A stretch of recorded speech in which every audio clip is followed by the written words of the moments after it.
mapalit ang ngantang.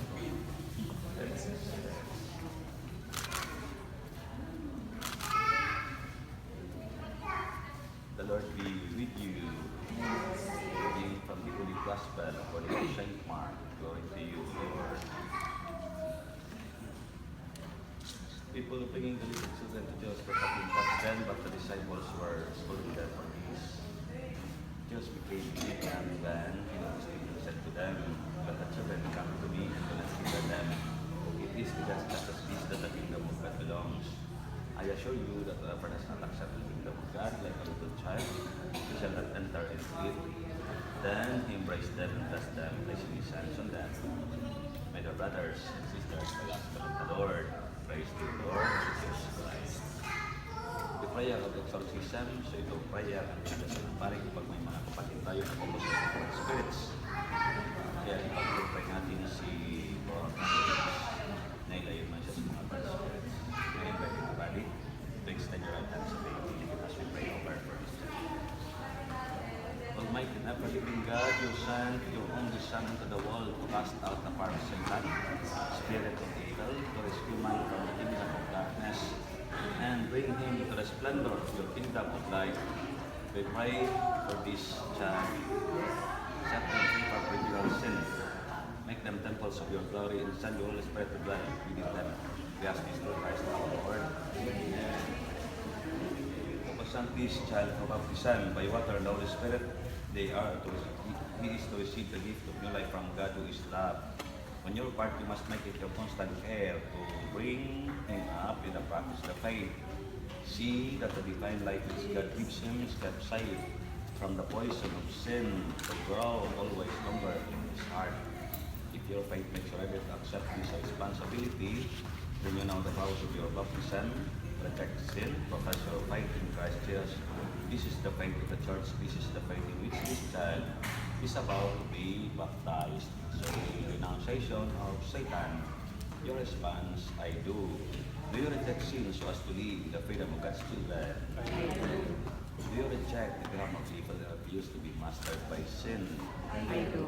Do you reject Satan, father of sin and prince of darkness? I do. The profession of faith, again, your response, I do. Do you believe in God the Father Almighty, creator of heaven and earth? I do. Do you believe in Jesus Christ, His only Son, our Lord, was born of Virgin Mary, was crucified, died, and was buried, rose from the dead, and is now seated at the right hand of the Father? I do. Do you believe in the Holy Spirit, the Holy Catholic Church, the communion of saints, the forgiveness of sins, the resurrection of the body, and the life everlasting? I do. This is our faith. This is the faith of the Church. We are proud to profess it in Christ Jesus our Lord. Amen. Gusto ko ba binyagan ang batang ito sa pananampalatayang ating pinahayag?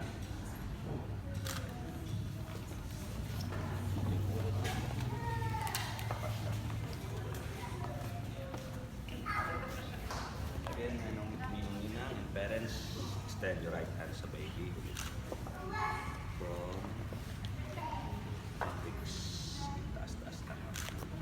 From Hendrix, I baptize you in the name of the Father,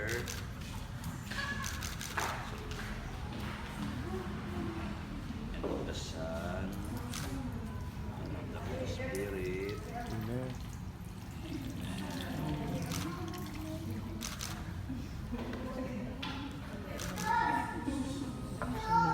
Hindi sa reklamador. Hindi reklamador ba ta?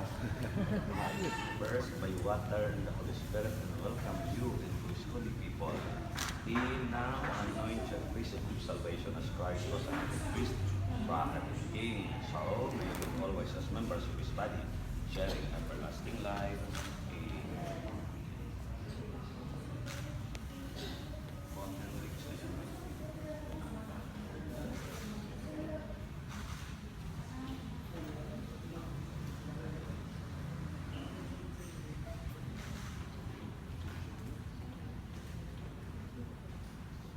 Dear child, you have become a new creation and have clothed yourself in Christ. See this white garment, the outward sign of your Christian dignity with your family and friends to help you by word and example. Bring that dignity and stain into the everlasting life of heaven.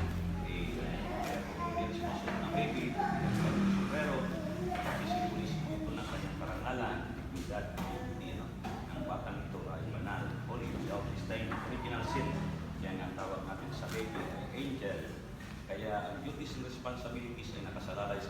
and godparents dahil walang kaalam-alam ng bata sa ginagawa natin sa ngayon. Kaya kung kayo may dalang candles, kayo iwanag ng batang ito hanggang sa kanyang paglaki. Kaya po sisindihan natin parents and godparents. Please light your candles and share to others the light of your candles. The parents receive the light of Christ. This light is entrusted to you to be kept burning brightly. This child of yours will be lightened by Christ. He is to walk always as a child in the light. May keep the flame of light alive in his heart. When the Lord comes, may he go out to meet him with all the saints in the heavenly kingdom. Amen. Darling beloved, this child will be born in baptism. He is now called the child of God. Because indeed he is.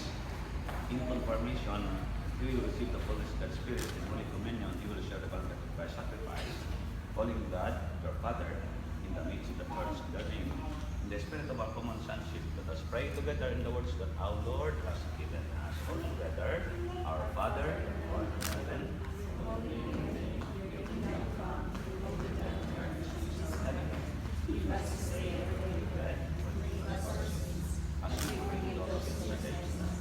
Do not bring us to wrath, but deliver us from evil. Amen. The Lord be with you. May the blessings of the Almighty God be always with you, the Father, the Son, and of the Holy Spirit. Amen. The celebration of baptism, Sunday, let us now go in peace. Thanks be to God. God bless you, Bro Hendrix. Cristiano ka na, palakpakan natin si Bro Hendrix.